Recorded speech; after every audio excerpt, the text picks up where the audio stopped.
অনেকে মনে করে আমি জাকাত দেই, আমি মনে দয়া করছি, আমি মনে হয় করুণা করছি। আচ্ছা, যারা গরিব ওরা যদি জাকাত না নেয় ওর সমস্যা আছে? নিমু না জাকাত, কিন্তু আমি যদি বলি দিমু না, আমার খবর আছে না নাই? আমার জন্য দেয়া ফরজ, ওর জন্য নেয়া ফরজ না। তাই আমি দিয়ে করুণা করিনি, ও আমার কাছ থেকে জাকাত নিয়ে জাহান্নামের আগুন থেকে আমাকে বাঁচিয়ে ও আমাকে দয়া দেখিয়েছে। আমরা প্রায় জাকাতের শাড়ি দেই, লুঙ্গি দেই, আছে না নাই?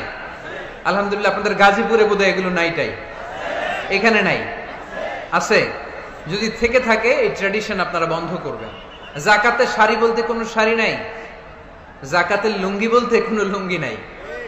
কারণ জাকাতের শাড়ি আর জাকাতের লুঙ্গি যদি আপনি বিতরণ করেন আর সামান্য সয়াবিন তেল আর চাল ডাল যদি আপনি প্যাকেট করে দিয়ে দেন, তাহলে এক মাস পরে আবার যে সে আরেক জায়গায় জাকাতের লাইনে দাঁড় হয়ে যাবে। চিল্লা এখন ঠিক কিনা?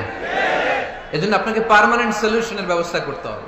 আমি সব জায়গায় বলি যে প্রতিটি জেলার বিজনেস ম্যাগনেট যারা আছেন তারা সবাই মিলে একটা জাকাত ম্যানেজমেন্ট প্ল্যাটফর্ম গড়ে তুলুন। সেখান থেকে এমন ভাবে জাকাত দিন যাতে মানুষ স্বাবলম্বী হতে পারে। স্বাবলম্বী বানানোর জন্য, দারিদ্র বিমোচনের জন্য জাকাত এসেছে, জাকাতের শাড়ি লুঙ্গি বিতরণের জন্য নয়।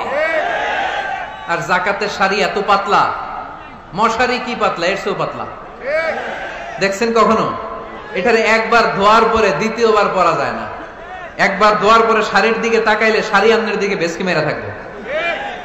কথা বলেন ঠিক কিনা? এইভাবে শাড়ি লুঙ্গি দেয়া যাবে? এভাবে তো শাড়ি লুঙ্গি বিতরণ করলে যারা লাইন ধরে জাকাত নিতে আসলো এই আল্লাহর বান্দাদেরকে অপমান করা হয়। আর আল্লাহ বললেন ওয়ালাকাদ কাররামনা বানি আদম, আমি পুরো বানি আদমকে সম্মানিত করেছি। ফেরেশতার সম্মান বেশি না মানুষের? বুঝা শুনা বললেন কার? তুমি মাটির আদমকে প্রথম সৃষ্টি করিয়া ঘোষণা করিয়া দিলে শ্রেষ্ঠ বলিয়া, তাই তো নূরের ফেরেশতা করে আদমকে সেজদা। সুবহানাল্লাহ পড়েন। তাই তো নূরের ফেরেশতা করে আদমকে সেজদা, সবার চেয়ে সম্মান দিলে মাটির আদমকে। পড়েন আল্লাহু আল্লাহু তুমি জাল্লে জালালুহু, শেষ করা তো যায় না গে তোমার গুণগান। আল্লাহু আল্লাহু, সুবহানাল্লাহ পড়েন। আহা, মানুষের মর্যাদা সবচাইতে বেশি। এজন্য জাকাত যারা নিতে আসে তাদেরকে অপমান করা যাবে না। এর কারণ জাকাত দিয়ে আপনি কোনো করুণা করেননি, বরং ওরা জাকাত নিয়ে আপনাকে এই ফরজ ইবাদত করার সুযোগ করে দিয়ে আপনার প্রতি করুণা করে গিয়েছে। আওয়াজ করে বলেন ঠিক কি না? অনেকে মনে করে আমি জাকাত দেই, আমি মনে দয়া করছি, আমি মনে হয় করুণা করছি। আচ্ছা, যারা গরিব ওরা যদি জাকাত না নেয় ওর সমস্যা আছে? নিমু না জাকাত, কিন্তু আমি যদি বলি দিমু না, আমার খবর আছে না নাই? আমার জন্য দেয়া ফরজ, ওর জন্য নেয়া ফরজ না। তাই আমি দিয়ে করুণা করিনি, ও আমার কাছ থেকে জাকাত নিয়ে জাহান্নামের আগুন থেকে আমাকে বাঁচিয়ে ও আমাকে দয়া দেখিয়েছে।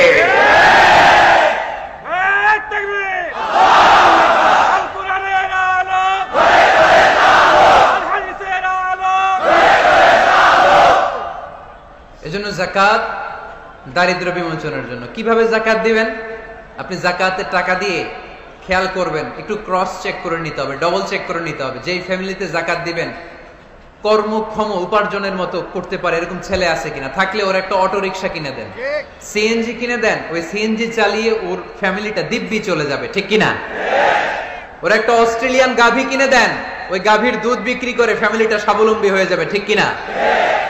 লক্ষ্মীপুরে আমি ওয়াজ করলাম, বললো হুজুর আমরা এভাবে একটা জাকাত ম্যানেজমেন্ট প্ল্যাটফর্ম গড়ে তুলেছি, এখানে আমরা টাকা জমিয়ে জমিয়ে আমাদের এলাকার যে সমস্ত ছেলেগুলো কর্মক্ষম, তাদের ঘরে টাকা পয়সা নাই, আমরা জাকাতের টাকা দিয়ে ওদেরকে প্রবাসী বানিয়ে দেই, বিদেশে পাঠিয়ে দেই।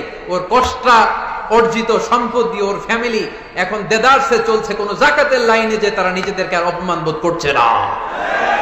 এইভাবে জাকাত দিতে হবে।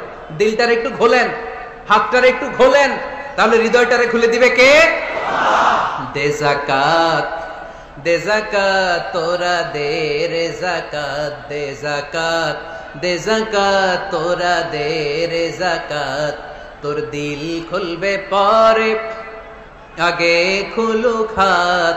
দে জাকাত, দে জাকাত তোরা দে রে জাকাত। পড়েন আমিন। এই জাকাতের মাধ্যমে আমরা আমাদের বাংলাদেশকে স্বাবলম্বী করতে চাই। রাজি আছেন সবাই?